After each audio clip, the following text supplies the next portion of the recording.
السلام عليكم ورحمة الله وبركاته. أهلا بيكم في فيديو جديد من بونبوني كروشيه. النهاردة عايزين نتكلم عن حاجة مهمة جدا دايما البنات بيسألوني عليها. لما اجي أعمل بورتوفيه مستطيل أبدأ بكام سلسلة؟ السؤال ده مهم جدا علشان تعرفي هتبدأي بكام سلسلة للباترون اللي انت هتشتغليه علشان يطلع المقاس اللي انت عايزاه.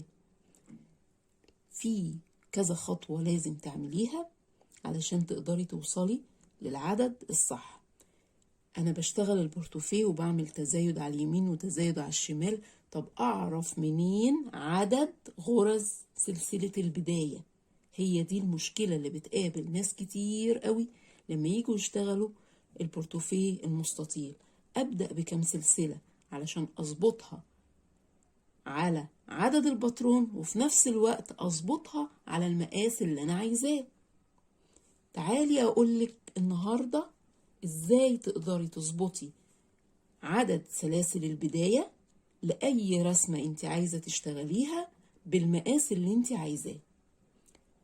هنشوف مع بعض الخطوات وهنشوف إزاي بنقدر نحسبها ونقدر نظبطها.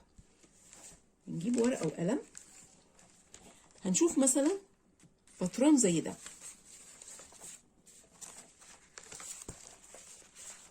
باترون زي ده انا مثلا عايزة انفذه على بورتوفيه مستطيل. اول حاجة عايزة اعرفها انا هبدأ السلسلة بتاعتي كام غرزة علشان اعرف عدد غرز سلسلة البداية كام غرزة. أول حاجة لازم أعملها، عندي كذا خطوة. أول خطوة لازم أعملها أعرف الباترون اللي أنا هشتغله في البورتوفيه عدد غرز الباترون كام. لازم أجيب الأول عدد غرز الباترون. الباترون ده هناخد الباترون ده كمثال. الباترون ده عدده 60 غرزة، 30 و30. 30 واخد أعمدة رأسي و30 عامل الأعمدة أفقي، وبعدين بنخلصهم وبيعكس الترتيب بتاعهم، الأفقي فوق الرأسي والرأسي فوق الأفقي. تمام؟ طيب يعني الباترون عبارة عن جزئين، كل جزء فيه 30، لكن أنا بشتغل الباترون على بعضه، 60 غرزة على بعضه. يعني عدد الباترون ده كام؟ 60 غرزة. يبقى أول حاجة عندي عدد الباترون ده 60 غرزة. جبت عدد الباترون. تاني حاجة لازم أعرفها، أنا عاوزة أعمل عرض البورتوفيه بتاعي كام سنتي. عرضه كام سنتي؟ عايزاه كام سنتي العرض بتاعه؟ عايزة مثلا أعمل العرض بتاعه 20 سنتي. أي مقاس أنت عايزاه، 20 30 40 زي ما أنت عايزة. أنا عايزة أخده كمثال، عايزة أعمله 20 سنتي. حلو. تالت حاجة لازم أعرفها أو لازم أعملها علشان أقدر أحدد صح. بعمل إيه؟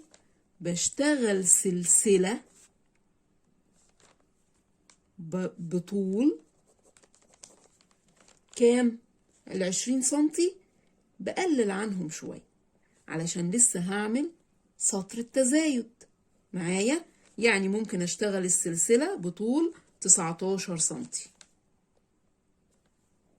وهنقول السنتي اللي فاضل هيجي نص على اليمين ونص على الشمال لما اشتغل التزايد. تمام. ادي تالت خطوة، اعمل السلسلة بتاعتي بطول 19 سنتي. رابع حاجة لازم اعملها بعد ما عملت السلسلة، أعد عدد الغرز بتاعتها. اخد عدد الغرز بتوع السلسلة طلعوا كام معايا. هنفترض ان انا لما عملت السلسلة طلع عدد الغرز بتاعتها اللي اداني 19 سنتي كانوا 50 غرزة. معايا؟ خطوة خطوة بنمشيها، هتمشي على الخطوات دي بالترتيب هتعرفي تجيبي عدد سلاسل البداية لأي بورتوفيه، لأي رسمة انت عايزة تعمليها بأي مقاس. خامس حاجة عايزة أعرفها، أنا ناوية أشتغله بورتوفيه واسع من جوه ولا معتدل زي اللي بنعمله؟ يعني هعمل التزايد كام سطر؟ سطر واحد ولا سطرين؟ هعمل التزايد كام غرزة؟ يعني لو أنا هعملها سطر واحد التزايد بتاعي هعمله ازاي؟ السلسلة دي اهي بتاعتي، هعمل فيها التزايد قد ايه؟ بتعمليه زي ما انت عايزة بترتبيه. عايزة تعملي 3 غرز على الجنبين، ماشي، ده حسب الوسع بتاع البورتوفيه اللي انت عايزاه. 3 غرز يكفوا وانت عايزاه كده خلاص. عايزاه اوسع شوية ممكن تخليهم 5 غرز. تمام؟ طيب ممكن اعملهم 5 غرز، 5 على اليمين و5 على الشمال.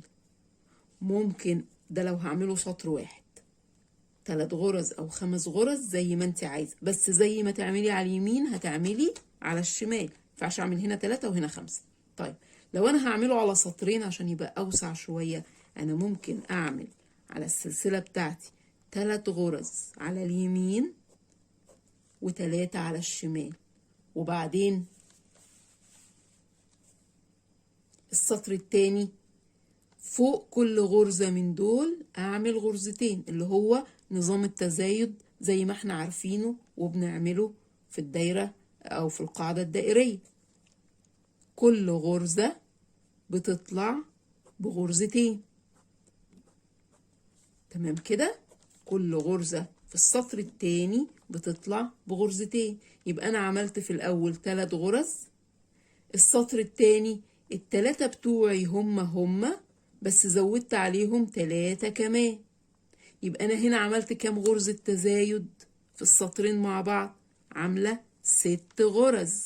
محدش يقول لي 9، ان هنا 6 وتحت 3 يبقوا 9، لا، انت عملتي 3 وال3 دول في السطر التاني عملتي فوق كل غرزة غرزتين، يبقى انت كل الزيادة عندك 6 غرز. ال3 الأصليين زي ما هما وزاد عليهم 3 كمان، يبقى 6 غرز. يبقى أنا عملت 6 غرز على اليمين و6 زيهم على الشمال. زي ما انت عايزة بتحددي عدد الغرز بتاعة التزايد، ملهاش قاعدة، ملهاش قانون، زي ما انت عايزة. القانون الوحيد انك زي ما تعملي على اليمين تعملي على الشمال، ما تعمليش هنا عدد وهنا عدد. تمام؟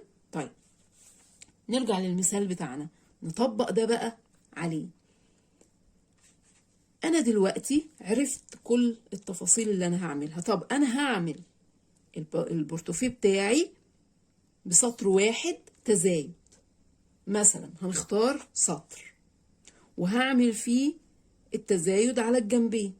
طيب هعمل التزايد 5 يمين و5 شمال. اجي بقى اظبط المرحلة رقم 6. رقم 6 ان انا اظبط العدد بتاع غرز السلسلة اللي انا عملتها بالمقاس اللي انا عايزاه، اظبطه على عدد الباترون. انا عملت سلسلة 50 غرزة. ال50 غرزة بتوع السلسلة على طول بضربهم في 2. ايه ده؟ ليه 50 اضربهم في 2 ليه؟ السلسلة بتاعتي انا بشتغل عليها من الجنب ده 50، ولما الف هشتغل على الجنب التاني 50 تاني، صح؟ تمام. مش انا لما بعمل سلسلة بشتغل فوق، ولما الف واعمل التزايد برجع اشتغل على الجنب التاني. يبقى انا كده عملت كام؟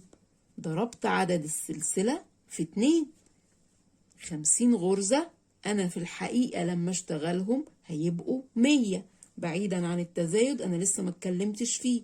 ال50 زي ما هم هشتغلهم 50، وبعد ما اعمل التزايد ايا كان عدده بلف واشتغل الناحية التانية 50 تاني. يبقى ال50 في 2، يعني انا دلوقتي معايا 100 غرزة. العدد بتاعي 60. طيب كده انا ممكن اكرر الباترون كم مرة؟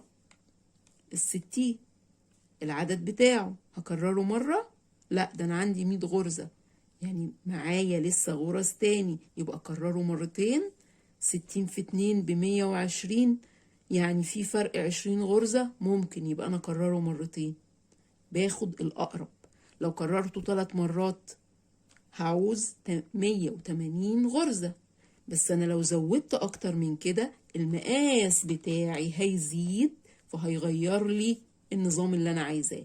لا، انا عندي 100 غرزة لحد دلوقتي بمقاس 19 سنتي، يعني انا لسه في حدود اللي انا عايزاه، يبقى اظبط على كده. لو كررته مرتين هيديني 120 غرزة، يعني انا عايزة 120 غرزة. انا معايا 100، ناقص لي 20 غرزة. تمام.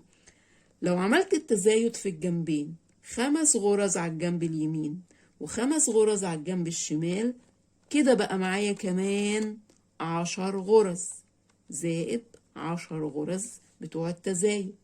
يبقى كده ناقص لي كام؟ بقى معايا 110، ناقص لي 10 غرز. طيب ال10 غرز اللي ناقصين دول اجيبهم منين؟ عندك حل.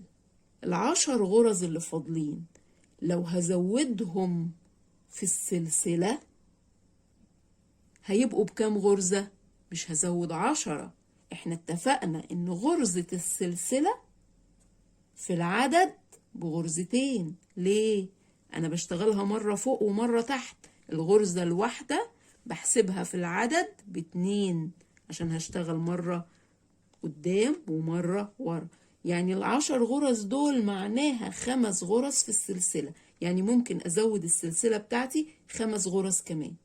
طب تيجي نشوف العدد. لو زودت 5 غرز كمان هتبقى كام؟ 55 غرزة. لما اجي اضربهم في 2 هيديني كام؟ هيديني 110 غرزة. لما ازود عليهم 10 غرز التزايد اللي هم 5 يمين و5 شمال، يبقى انا بقى 100 معايا 120 غرزة اللي هم عدد تكرار الباترون ده مرتين.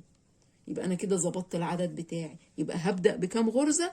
السلسلة بتاعتي 55 غرزة. طيب لو عندي نفس عدد الباترون بنفس المقاس انا عايزاه، وعملت السلسلة بتاعتي اهي 50 غرزة، طولها عاملة 19 سنتي، يعني اهو فعلا لو عملت السلسلة بالخيط بتاعنا، يعني بتكلم على الخيط اللي انا شغالة بيه، كل ما تغيري نوع الخيط او مقاس الابرة عدد السلاسل بيتغير.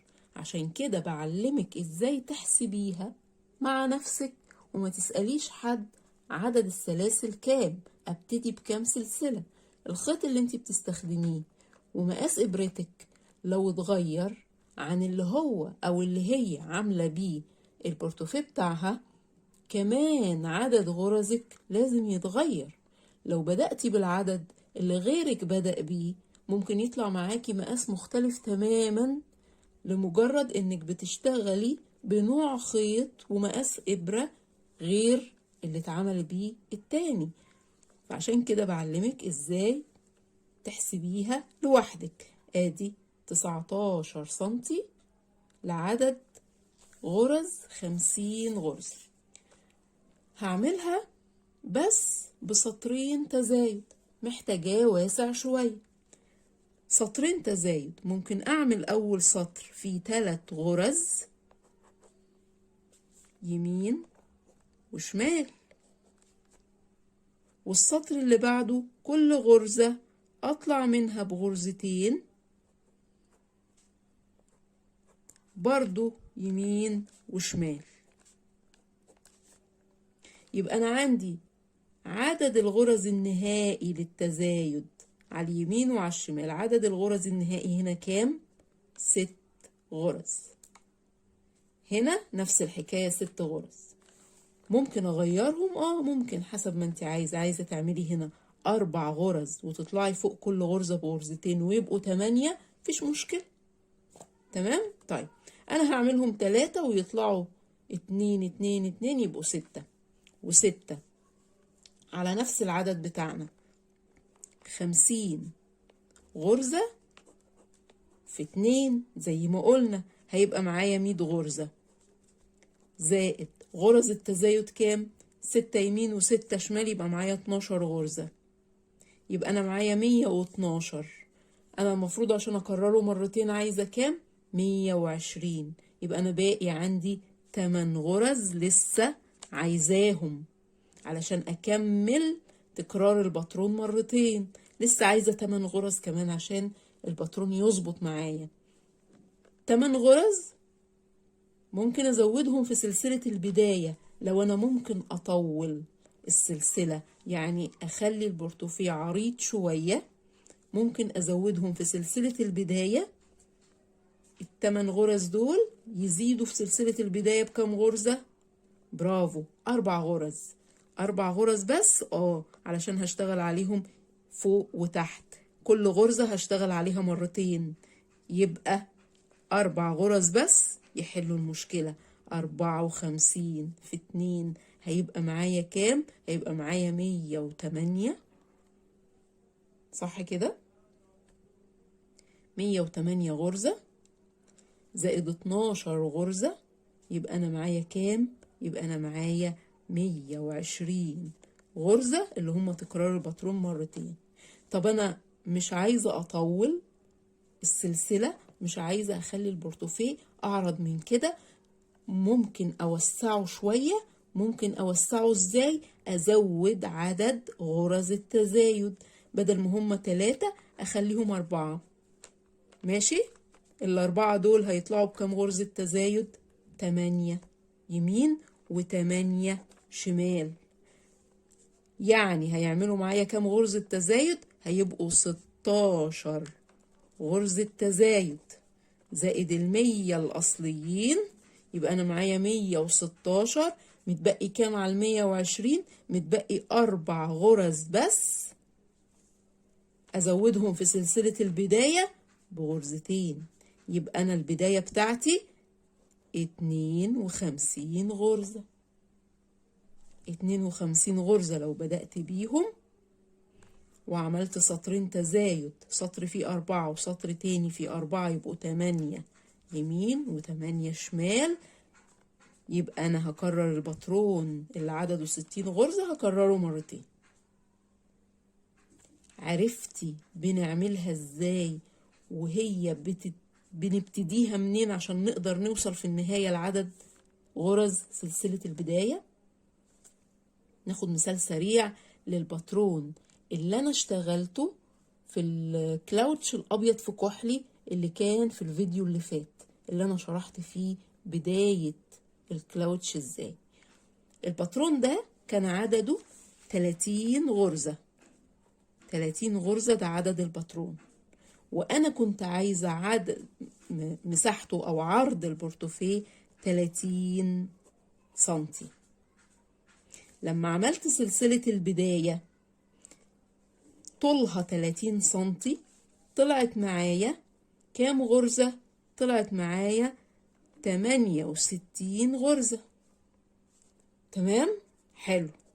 68 غرزة لسلسلة البداية، يعني أعمل إيه؟ أضربهم في 2. دي بداية الحساب اللي أنا بحسبه علشان أوصل للعدد الصح. أضربهم في 2. طيب أضربهم في 2 طلعوا معايا بكام؟ ب136 غرزة. 136 غرزة وأنا الباترون بتاعي 30. 136 تقبل تتقسم على 30؟ لا، لسه ما تقبلش تتقسم على 30.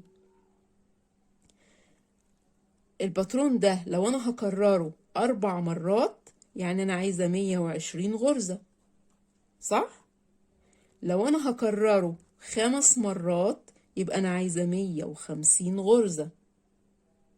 يبقى أنا ما بين الاتنين دول يا إما أشيل منه غرز وأكرره 4 مرات بس، أو أزود وأكمل لحد 150 وأكرره 5 مرات.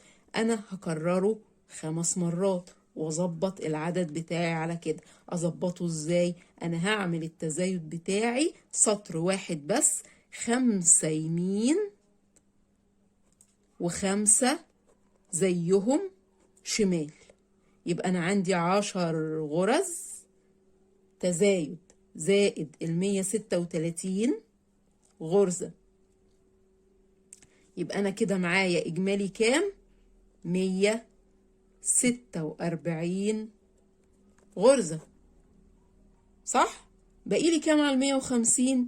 بقيلي 4 غرز بس.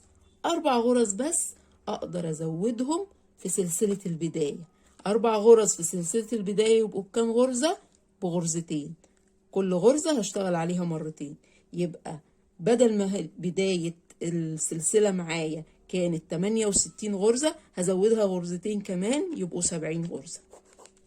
اشتغلت 70 غرزة سلسلة بداية، وعملت 5 يمين تزايد و5 شمال تزايد و70 تاني الناحية التانية. بقى معايا 150 غرزة، وكررت الباترون بتاعي 5 مرات.